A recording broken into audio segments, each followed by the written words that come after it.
En la antigua iglesia de San Pedro en Madrid. Bajo el resplandor de las velas y el eco de los votos ensayados. Javier besó a Mateo en el confesionario. Un acto impulsivo que selló su destino. Lo que comenzó como un roce de labios cargado de años de deseo reprimido. Terminó con el sonido de un teléfono cayendo al suelo. Revelando el secreto a la prometida de Javier. Quien entró en ese momento buscando consuelo espiritual. El compromiso se rompió esa misma noche. Dejando a Javier solo con sus remordimientos y a Mateo huyendo de la ciudad. Perseguido por el peso de una sociedad que no perdona tales transgresiones. Javier. Un joven de 24 años originario de una familia conservadora en las afueras de Madrid. Siempre había sido el hijo perfecto, estudiante de Derecho en la Complutense. Comprometido con Ana. La hija de un socio de su padre en el bufete. Su vida estaba trazada como un mapa impecable. Con boda planeada para el verano y un futuro en la abogacía familiar. Pero en su interior. Un torbellino de dudas lo consumía desde la adolescencia. Cuando conoció a Mateo en el club de debate del instituto. Mateo. 3 años mayor. Era el opuesto, un artista freelance de 27 años. Abiertamente gay en círculos cerrados. Pero discreto ante el mundo por temor a las repercusiones. Vivía en un pequeño apartamento en Malasaña. Pintando murales que capturaban la esencia rebelde de la juventud madrileña. Aquel beso no fue planeado. Javier había ido a la iglesia para rezar por claridad. Atormentado por sueños recurrentes con Mateo. Dios. Ayúdame a ser quien debo ser. Murmuró arrodillado. Pero su mente divagaba hacia las tardes compartidas en el retiro. Donde las conversaciones sobre filosofía se teñían de miradas prolongadas. Mateo apareció por casualidad. Buscando inspiración para un cuadro religioso que le habían encargado. Se encontraron en el pasillo lateral. Y las palabras fluyeron como un río desbordado. No puedo seguir fingiendo. Confesó Javier. Su voz temblando. Mateo. Con el corazón latiendo fuerte. Lo tomó de la mano y lo llevó al confesionario vacío. Allí. En la penumbra sagrada. Sus labios se unieron. Un beso que sabía a liberación y pecado. Pero Ana. Su prometida. Había decidido visitar la iglesia esa tarde. Preocupada por los cambios en Javier, su distancia emocional. Sus ausencias inexplicables, entró sigilosamente. El teléfono se le escapó de las manos al ver la escena. El clic del impacto resonando como un trueno. Javier se separó bruscamente. El rostro pálido de terror. Anne. No es lo que piensas. Balbuceó. Pero sus ojos lo traicionaban. Ella. Con lágrimas surcando su rostro. Salió corriendo. Dejando atrás un anillo de compromiso que rodó por el suelo de mármol. Esa noche. La casa de los padres de Javier se convirtió en un tribunal. Su padre. Un abogado católico devoto. Lo confrontó con furia contenida. ¿Cómo pudiste hacernos esto? A tu familia. A tu futuro, gritó. Mientras su madre lloraba en silencio. Aferrada a un rosario. Javier intentó explicar. Pero las palabras se atoraban en su garganta. Papá. Yo. Lo amo. Siempre lo he amado. La respuesta fue un silencio helado. Seguido de una orden: sal de esta casa. No eres bienvenido hasta que rectifiques. Javier empacó una maleta y se fue. Vagando por las calles nocturnas de Madrid. El peso de la traición aplastándolo. Mateo. Por su parte, recibió una llamada de Javier esa misma noche. Todo se ha ido al infierno, le dijo. La voz quebrada. Mateo, que había huido a su apartamento, sintió una mezcla de euforia y pánico. Siempre había soñado con ese momento. Pero no así. No con el caos que implicaba. Su propia familia, aunque más liberal, provenía de un pueblo andaluz donde las tradiciones pesaban como cadenas. Tenemos que ser cuidadosos, le advirtió a Javier cuando éste llegó a su puerta. Exhausto y con los ojos rojos. Pero el daño ya estaba hecho, Ana. En su dolor, había contado todo a sus padres. Y el rumor se extendía como fuego en sequía. Los días siguientes fueron un torbellino de confrontaciones. Javier perdió su pasantía en el bufete familiar, su padre lo despidió con una nota fría: no puedes representar la ley si no la respetas en tu vida. Amigos comunes lo evitaban, susurrando sobre el escándalo. Mateo, que dependía de comisiones artísticas, vio cancelarse un proyecto con una galería conservadora. No queremos controversias, le dijeron. La sociedad madrileña, a pesar de su fachada progresista, aún albergaba rincones de intolerancia, especialmente en círculos elitistas. En medio del caos, Javier y Mateo se refugiaron en el apartamento de Malasaña. Por primera vez, hablaban abiertamente de sus sentimientos. Te he amado desde que debatimos sobre Platón en el instituto, confesó Mateo, trazando con el dedo el contorno de la mandíbula de Javier. Recostado en el sofá desgastado, respondió: yo también. Pero el miedo me paralizaba. Mi familia. La expectativa de ser el hombre perfecto. Sus noches se llenaban de planes tentativos: mudarse a Barcelona, donde la comunidad LGBT era más vibrante, o enfrentar el rechazo y reconstruir en Madrid. Pero la presión familiar no cesaba. La madre de Javier lo llamó una semana después. Su voz suplicante: hijo, ven a casa. Podemos arreglarlo. Ana está dispuesta a perdonar si buscas ayuda. Javier colgó. Pero las dudas lo asaltaban. ¿Era su amor por Mateo real? ¿O solo una rebelión contra una vida impuesta?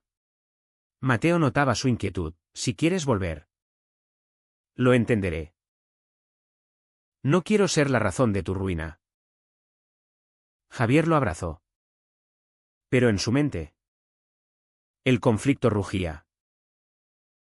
Una tarde, mientras caminaban por el Parque del Oeste, un amigo de la infancia de Javier los vio y escupió: maricón. Has decepcionado a todos. Javier se contuvo. Pero Mateo respondió con un puñetazo, desatando una pelea que terminó con ambos en la comisaría. Allí, bajo las luces fluorescentes, Javier se dio cuenta del precio, no solo emocional, sino físico y social. Esto es lo que elegí, pensó. Pero el miedo a más pérdidas lo carcomía. Los meses siguientes intensificaron el drama. Javier, desempleado y desheredado temporalmente, encontró un trabajo precario en una cafetería de Chueca, el barrio gay de Madrid. Allí, rodeado de parejas abiertas y libres, sintió por primera vez un atisbo de pertenencia. Pero el contraste con su vida anterior lo torturaba. Antes tenía todo: familia, futuro. Ahora, solo a ti, le dijo a Mateo una noche, mientras preparaban una cena sencilla. Mateo, herido por el tono, replicó, yo no soy un consuelo. Javier. Si esto es una carga, termina con ello. La tensión creció cuando la familia de Mateo intervino. Su hermana mayor, desde Sevilla, llegó inesperadamente. Mamá lo sabe todo. Dice que si no lo dejas, no volverás a casa para Navidad. Mateo, que adoraba a su familia, se derrumbó. No puedo elegir entre vosotros y ellos. Javier, sintiendo el abismo, propuso una pausa, tal vez necesitamos tiempo. Pero esa noche, en la soledad de la cama compartida, se reconciliaron con abrazos silenciosos, posponiendo lo inevitable. El punto de inflexión llegó con una traición inesperada. Ana, aún dolida, contactó a Javier para una reunión de cierre. En un café neutral, ella le entregó cartas de su padre, instándolo a volver. Te perdono. Pero solo si admites que fue un error, dijo con voz temblorosa. Javier, tentado por la promesa de restaurar su vida, besó su mano en un gesto de debilidad. Un fotógrafo anónimo capturó el momento. Y la foto se filtró a Mateo a través de un amigo común. «Me has traicionado», gritó Mateo al confrontarlo, lanzando el teléfono contra la pared. Javier juró que fue un malentendido. Pero el daño estaba hecho. Mateo, cegado por el dolor, pasó la noche en casa de un amigo, donde en un acto impulsivo, besó a otro hombre. Al día siguiente, confesó, quería herirte como tú me heriste. Javier, devastado, salió corriendo, vagando por las calles de Lavapiés, donde la diversidad cultural no aliviaba su agonía. ¿Vale la pena este amor si solo trae destrucción?, se preguntaba, mientras lágrimas caían en la acera. La reconciliación fue ardua. Días de silencio. Luego una conversación maratónica en el apartamento. Tenemos que enfrentar esto juntos o no habrá nada, dijo Mateo, extendiendo la mano. Javier la tomó. Pero el resentimiento latente persistía. Decidieron asistir a una terapia de pareja en un centro LGBT de Madrid, donde exploraron sus traumas, la educación represiva de Javier, el miedo al rechazo de Mateo. Mientras tanto, la sociedad amplificaba el conflicto. Un artículo en un periódico local mencionó el escándalo familiar sin nombres, pero suficiente para que conocidos susurraran.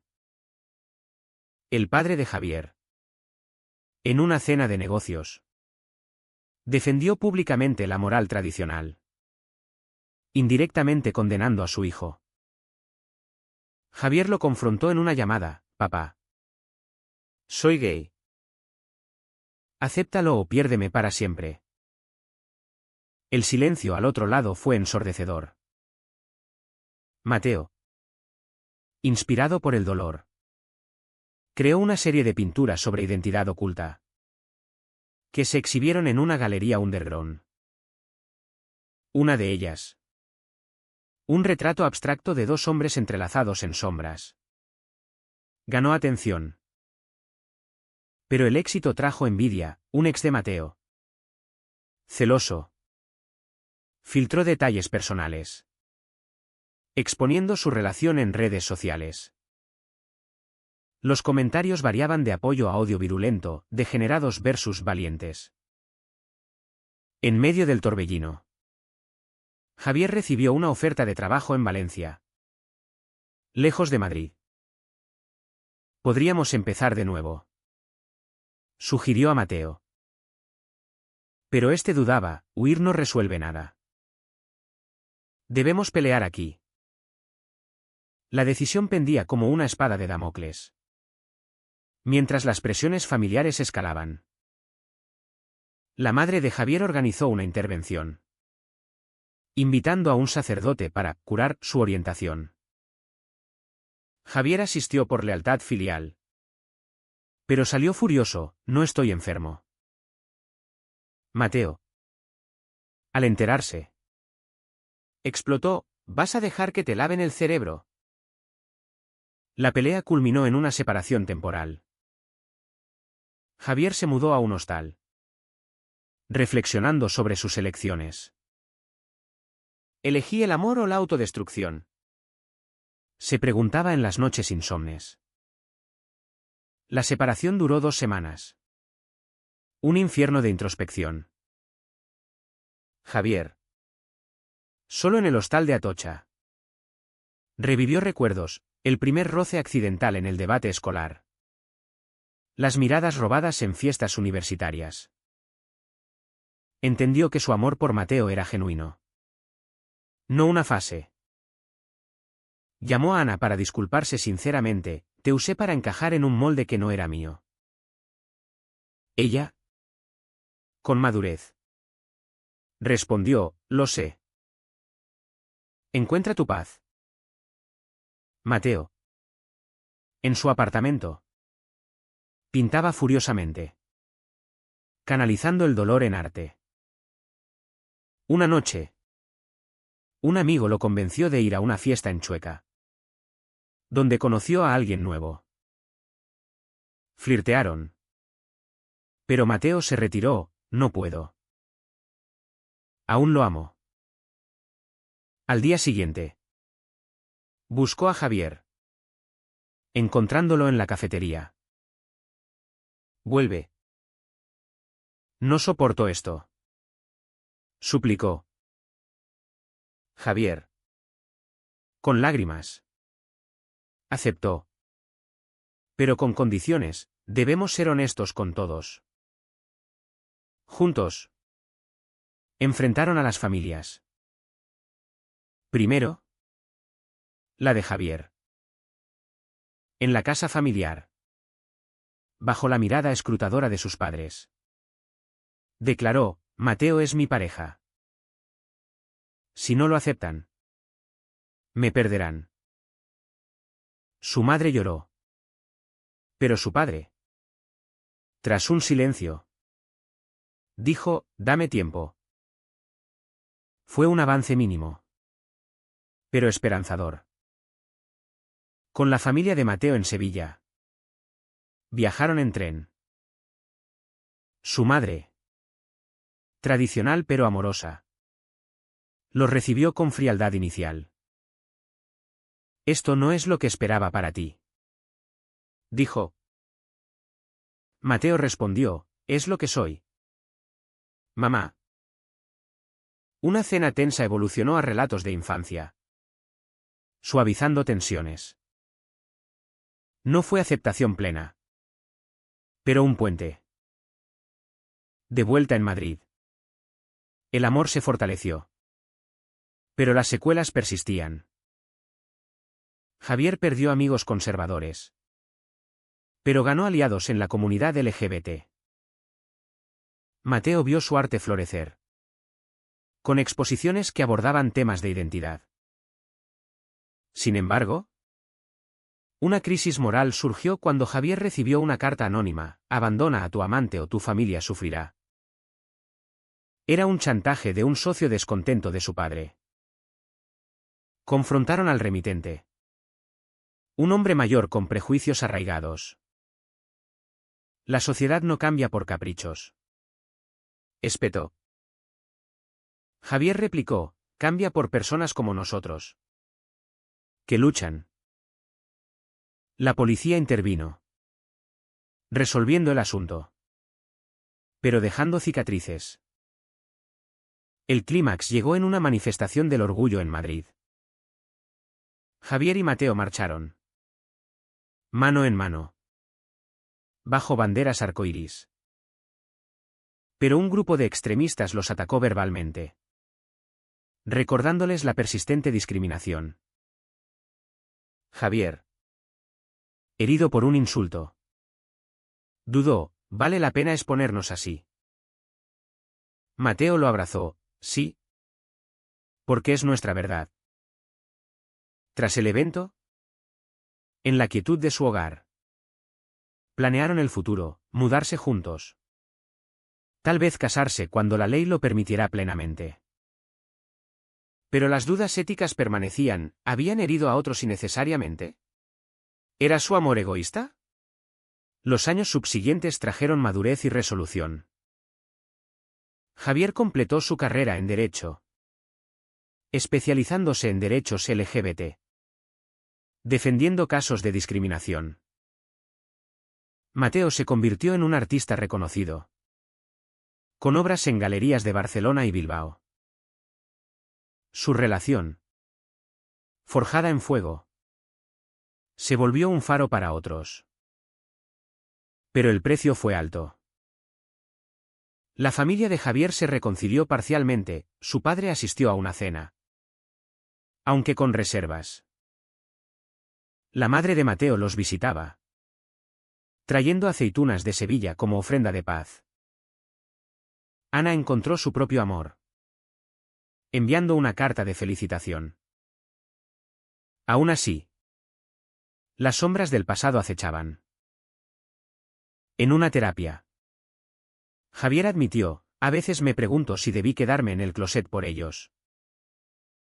Mateo respondió, eso habría sido vivir una mentira. Y el costo habría sido tu alma. Un día, en el retiro, Javier propuso matrimonio formalmente, arrodillado bajo un sauce. A pesar de todo, elijo esto cada día. Mateo aceptó, sellando con un beso público, indiferentes a las miradas. La sociedad evolucionaba, pero lentamente. En elecciones locales, candidatos conservadores usaban su historia como ejemplo de decadencia moral. Javier testificó en audiencias, defendiendo la igualdad. El amor no daña, el odio sí. En una reflexión final, sentados en su balcón con vistas a la Gran Vía, Javier dijo, pagamos caro, pero ganamos libertad. Mateo asintió, y eso vale todo. ¿Fue correcto priorizar su amor sobre las expectativas familiares y sociales? ¿O debieron sacrificar su felicidad por el bien mayor?